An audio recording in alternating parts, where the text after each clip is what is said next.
Hi everybody and welcome to English Digest. I'm Pat. And I'm Elsie. And today we're taking you through our translation unit for this month. The first pair of sentences we're going to look at is about personality tests. Is this the sort of thing you would take either as a more serious one or just like the online, like which Pokemon are you kind of thing? I don't do those tests. You don't think there's any point? Maybe I did a couple of them when I was younger, when I was in high school, but I don't remember the results. I've done some of the online ones, but you can kind of game them. You can cheat them because you're like, I know what answer will lead to what result. So, and a lot of the times that those tests, they're like, none of those answers apply to me. So if there's not a none of these choice or an all of these choice or something like that, then they're a bit limited. So, have you ever taken the one that we are talking about here? The MBTI? I might have done. I remember we covered it for another one of our company's publications a few months back, and I might have gone through some of the test. And I did another similar one with different letters like a long time ago, but I know what my personality is. So, can you use 3 adjectives to describe your personality? I would say creative. I would say grumpy. I would say detail-oriented. Yeah, very much. I like the details. Good. Okay, so Elsie is right. One of the personality tests that's been popular for quite some time is the MBTI. I think it's like Myers-Briggs something. I forget what the TI. I think it's more than just test. Or like Myers-Briggs test indicator or something. I think the I is there to show that this isn't a definite. It's just a hint towards what your personality might be like. It's something like that. And Myers-Briggs are the people who came up with the test or person. I think it was it might have been a mother and daughter. But they used a few other ideas about psychology to create this test. That's a subject for another time. We're going to talk now about the sentences that we have in today's article. And the first one is, recently, the MBTI test, which is related to personality traits, has exploded in popularity among young people. 这句话的中文是呢，近来与人格特质相关的 MBTI 测验在年轻人之间人气大涨。那时态呢，我们要用现在完成式去表达从过去某个时间点开始持续到现在的事情。So recently just means in recent times, but it is an intentionally vague phrase. It could mean anything from in the last couple of days to in the last few months to in the last few years. You generally need a bit of context to kind of help you work out how recent. The main message from recently is it's not a long time ago. It's not something that's likely to have stopped. So in this case, this personality trait and this test, it's probably been popular for at least a few months, maybe a year or two, and maybe that's how long it's kind of been in vogue. It's been a trend, but it has existed for many, many decades, but maybe it's just going a big surge in popularity at the moment. And here's another way we can use recently. I've recently begun working out at the gym. That's likely to have been maybe a couple of weeks, maybe a month. 近来我们可以用recently 或是 lately， 还有一个刚 Pat 有提到的就是 in recent times。那这个用法呢，常常与现在完成式，也就是 have 或是 has 加上过去分词来表示。那还有就是现在完成进行式，也就是 have has 加上 been 再加上 VING， 或者是过去简单式也可以跟它连用哦。那另外如果要表示意思相似的近年来，那就可以说 in recent years。那这边提供的例句是 The percentage of young people who are getting married has gone down in recent years. 近年来结婚的年轻人比例是有所下降的。So the MBTI test, it's a personality test, okay? But personality can be a pretty broad subject, and you could have all kinds of different personality tests. So using this phrasal verb be related to, kind of narrows it down a bit to show exactly what this test is connected to, what it's about. And in this case, it's personality traits. We'll talk about what that means in a moment, but all we need to know here is using be related to just helps us connect this thing to this thing. It shows that there's a link. You might say, for example, the next unit in the history textbook is related to World War II, or it's about World War II. 当我们要表示与点点点相关有关的时候呢，除了 be related to 之外，也可以用 be about， 好，就是用到 about 这个介系词，或者是 be connected with， 还有一个是 be linked to， 好，这些都可以使用。那这几组的词语之后呢，常接的是名词、名词片语，或者是动名词，或者是动名词片语，以表示与主词相关的事物。所以呢，我们可以放在像这样子的句子里面 ：The increase in traffic is connected with the new shopping mall opening downtown. 交通量的增加与市中心新开幕的购物中心有关系。So a trait is something that we have. It's something we were born with or developed very early. And it could be a physical trait, like having a good sense of smell, or being a little ambidextrous, which means that you can use both hands. Like a lot of left-handed people will learn how to use their right hand pretty well because it's often how they're taught or how they copy. But that often means they can use both hands, whereas a right-handed person like me, my left hand is almost useless. It can't do that much at all. Mine too. Yeah. But a personality trait is more about who we are, how we act around others. And it's more about a tendency. It's not 100% a golden rule all of the time. It's just this is what we tend to be like. Are we outgoing or shy? Are we leaders or followers? Now, you can overcome your personality traits and act in a different way. If you're shy, you can still be an outgoing person. You just kind of fight through the shyness. If you tend to be a follower, you can still make yourself lead sometimes. But your trait is kind of what you prefer and what you would default to if there was nothing stopping you. You might say, for example, if you were talking about a physical or slightly more intellectual trait, one of Roland's traits is that he has a good memory, especially for numbers. So that's not to do with his personality, it's just the way his brain works. OK， 所以我们说到呢，人格特质啊，英文我们译作 personality traits。那虽然 personality 跟 character 翻译到中文里面呢，都是讲个性、性格，对不对？但是差别在于呢，当你用 personality 的时候，它涵盖更广泛的个性特点。包括行为习惯啦、情绪反应等等。那当你用 character 的时候呢，它更多指的是人品方面的特质，所以两个字其实还是有相差的。And this particular test, the MBTI, has exploded in popularity. And if something explodes in popularity, it's exactly what it sounds like. It becomes very popular, very fast.Kind of like an explosion is very big and very fast, and it's quite sudden. Things that explode in popularity do often stop becoming popular just as quickly, though. It's kind of a craze. It's a big thing for a year or 6 months, and then it kind of fades away again. It has its big boom, and then it busts. You might say, for example, the new mobile game exploded in popularity as soon as several celebrities started admitting playing it.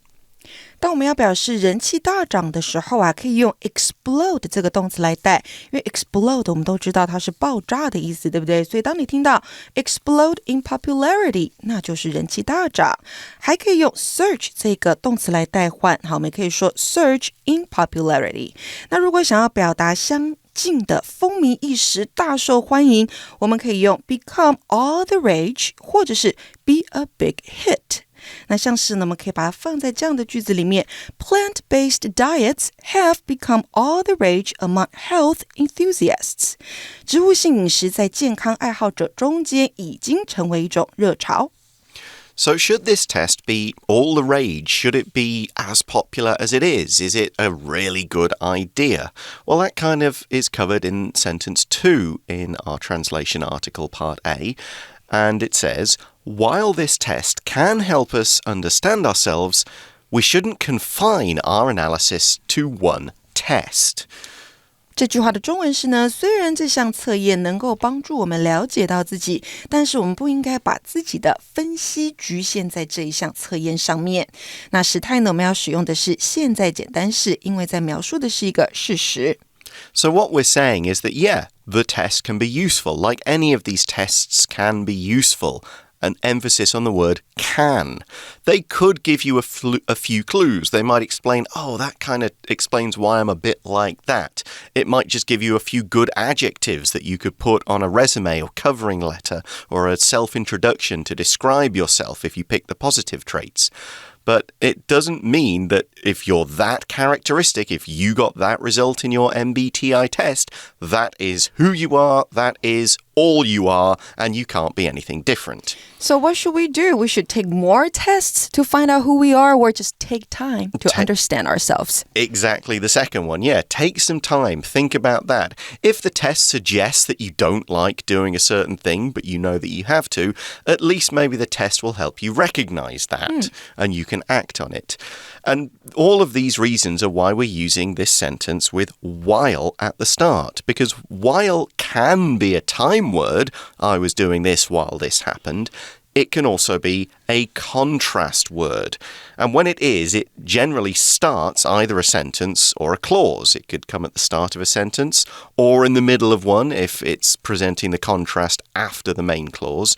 Either way, it's used to contrast the first clause of a sentence with the second one. For example, while Richard likes to stay home, John enjoys going out with friends.While 这个字呢，它是个连接词，它有两个意思。第一个意思呢，就是我们以前学过的当点点点的时候。那第二个意思就是这边要介绍给同学们的，解释为虽然。那用法呢，注意不能跟 but 来搭配使用哦。所以第一个，当我们用到连接词 while 或是 although 或是 though， 后方要加上第一个主词跟第一个动词，逗号之后再接上第二个主词及第二个动词。那第二个，我们也可以用介系词或介系词片语来做搭配，像是呢 despite 或是 in spite of 或者是 regardless of 加上名词或 VING 逗号之后再加上主词跟动词，或者是我们也可以说 despite in spite of 或者是 regardless of 加上 the fact 加上 that 之后再加上子句，也就是第一个主词第一个动词，逗号之后再接上第二个主词跟第二个动词。那这边有两个例句提供给同学们哦。第一个是Despite saving money for months, Stanley still couldn't afford the vacation. 虽然 Stanley 已经存了几个月的钱，但他仍然付不起度假的费用。第二个例句是 In spite of the fact that Ted and Joan had little in common, they became great friends. 尽管 Ted 和 Joan 没有太多的共同之处，但是他们还是成为了好朋友。So like we said, the idea of this sentence is that the test isn't going to give you all the answers. A personality test will give you suggestions and clues, maybe a few things to act on. And that's why the second part of the sentence says we shouldn't confine our analysis, our view of our personality, to just one test. To confine means the same as to limit. We shouldn't go, I've taken a test, that's it, I don't need to take any more. We should do other things. Yeah, maybe take a few tests, maybe ask other, older, wiser people, hey, what kind of person am I? You know, your boss, your teacher, your parents may give you an idea. You can think about how you behave. You can ask people you trust, is this what kind of person I am? But also, you can figure it out for yourself and decide it. So back to the word confine, let's see how else we can use this. Let's not confine our shopping to one department store. There are others nearby that we can visit. 把点点点局限在我们可以用 confine 这个动词或者是 limit 加上人或东西之后再接上 to 以及一个名词或是动名词，那表示呢把人或物限制住。所以我们可以说 The doctor limited Louis to light exercise after the surgery. 医生限制 Louis 在手术之后只能做轻度的运动。 So that's the end of our first pair of sentences. We're going to take a break right now and then we'll be back with part B.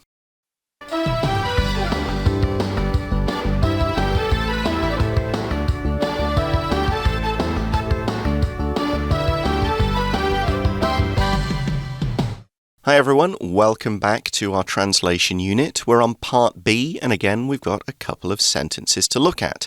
But before we do, now Elsie, you're in the position of both having been a Taiwanese student and now being a Taiwanese teacher. Yes. So do you think the hours that students have to attend school, is it better now than when you were younger, or has it gotten worse? No, I think pretty much the same.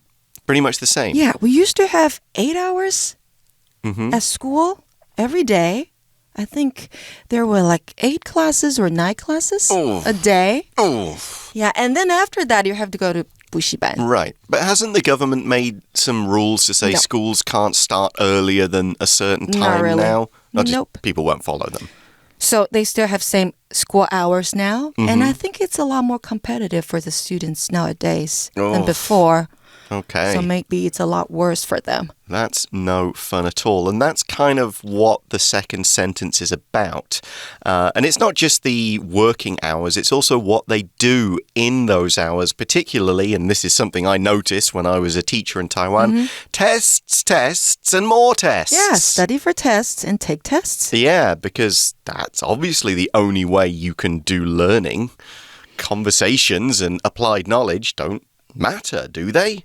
Or do they? They do matter a lot, but it seems that they don't emphasize those kind of stuff here. Yeah, that's an argument that could be an entire argument of its own in an article. Let's just look at our translation and its phrases and words. So the sentence is, according to a survey, due to excessive exams, Taiwanese high schoolers study over 10 hours a day, which exceeds adult work hours. That's just terrible. 这里的中文是呢，根据一项调查，由于过多的考试，台湾的高中生每天学习超过10个小时，这超过了成人的工作时间。那时态是个事实，所以我们要用现在简单式。And of course, excessive just means too much or too many. Excessive exams means there are too many exams and tests. I even heard of stuff called break time tests. Like, you don't get a break, you take an extra test during your break.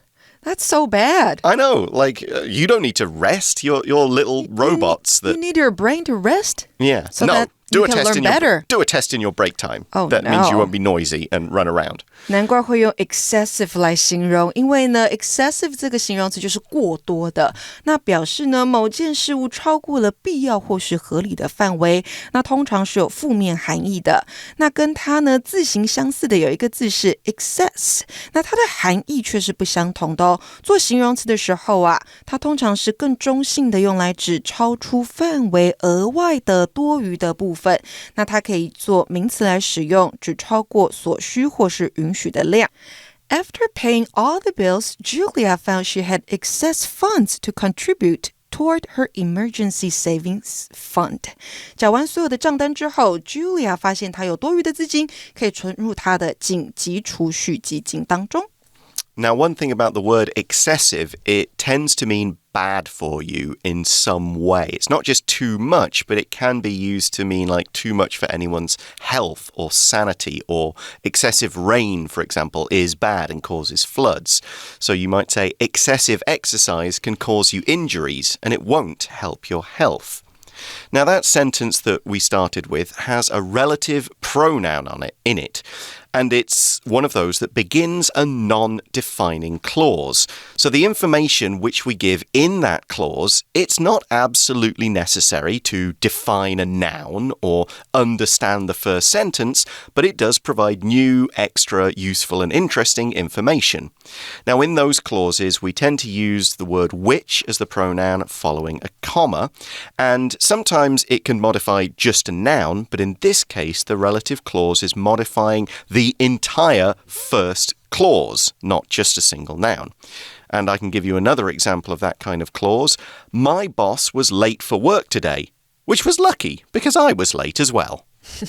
非限定关系子句呢，这边用到逗点加上 which 加上一个动词，那用来补充说明，即使删除呢也不会造成语句的不完整。那先行词呢通常是世界上唯一一个事物，那这个用法关系代名词前方必须要有逗点，而且你不能把 which 换成 that 是不允许的。那例句呢，再给同学们一个 This is a portrait of my mentor who inspired me to pursue a career in science. 这是我导师的肖像画，他激励我追求科学领域的职业生涯。Now, in our original sentence, we had the word excessive, which is an adjective, and Elsie also mentioned the noun form, excess. Now we're going to talk about the verb form, exceed.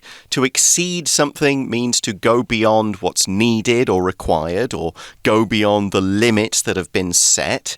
And often it's going beyond what's recommended or ordered or is actually healthy for anybody. So by exceeds adult hours, we mean it's more than the number of hours which most adults work.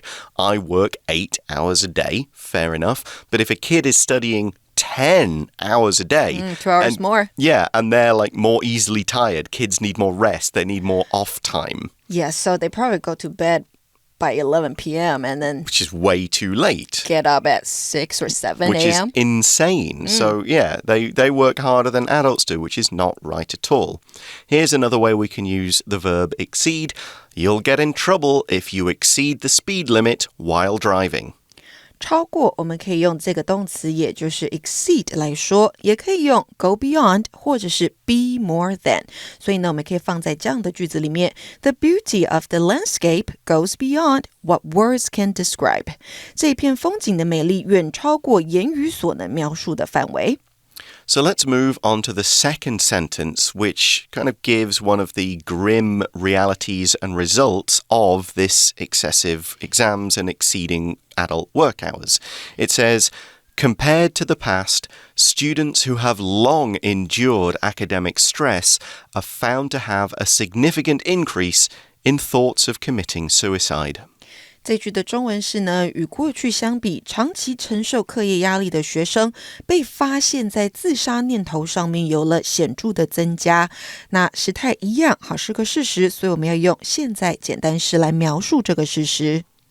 So we're making a comparison here, which is why we use this phrasal verb compared to, A compared to B. We're looking at two things and we're looking, how are they the same, how are they different, and so on.